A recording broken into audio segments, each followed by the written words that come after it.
Do we have Doug Wead with us, presidential historian? I know he was lined up as one of our guests. Doug, are you there by any chance? Doug Wead? Yes. I'm here, Stuart. I hear it. Doug, oh, thanks. Great to see you. Look, what I've been saying, and most of our guests have been saying, that this is an historic agreement. And it will be an historic event in the White House. You're a presidential historian. Does it meet the smell test of a historic event?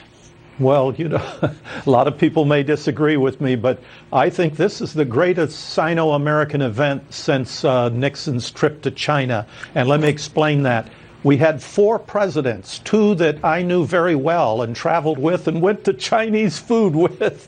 4 presidents preside over the largest transfer of wealth in world history outside of the Middle East. And that was the wealth of the American middle class to China. The whole WTO scenario worked with Republican establishment, Democratic establishment, reaching its peak under Obama with $500 billion trade deficit. And I interviewed Donald Trump for the book Inside Trump's White House.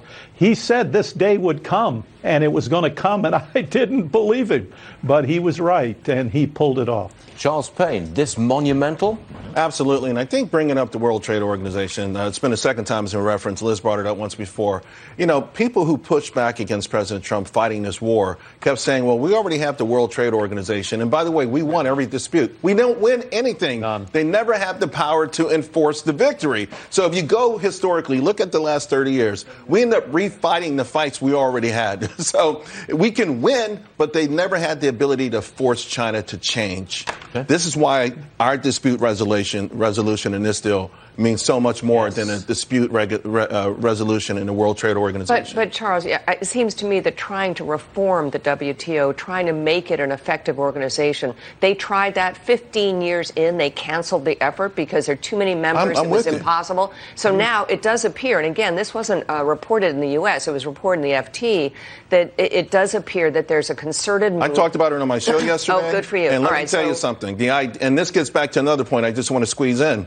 Everyone said President Trump should wait, rally our allies, and then go after China. It would have never have worked. Honestly, with China going through Europe, with the Belt and Road money dangling out there, listen, our European partners, they want to do business with Iran. You think they would turn down China's money, that pocketbook? No, but look now. For the EU and Japan to join forces with the United States and go to the World Trade Organization and say, next step, no more subsidizing industrial production. That's not in this deal. Yep. Now they're trying to do it through the World Trade Organization. And that's huge for all these countries. It is. Everybody wants their steel companies protected and their manufacturing. I mean, I think that is a very big development. Yeah.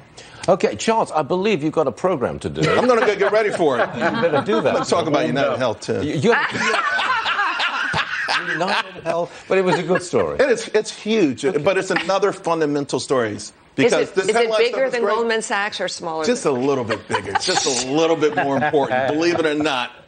You really shocked me with that. I know.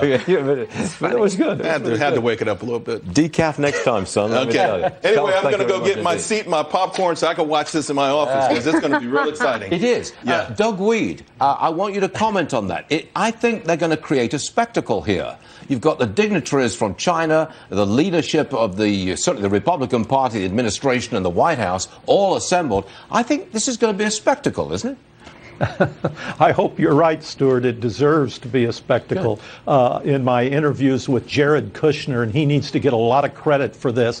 He was the behind-the-scenes guy in NAFTA, along with Lighthizer, of course. You can't overestimate what Jared did. But I remember long conversations with Jared about this moment, with him saying, we won't see it in our lifetime. My father-in-law knows he won't get credit for this in his lifetime, but he knows that someone has to begin the work moving back from this deadly embrace with China, or it will destroy our country. Well, what do you know? It's going to happen in our lifetime, and Jared's going to get to see it. Okay, hold on a second, Doug.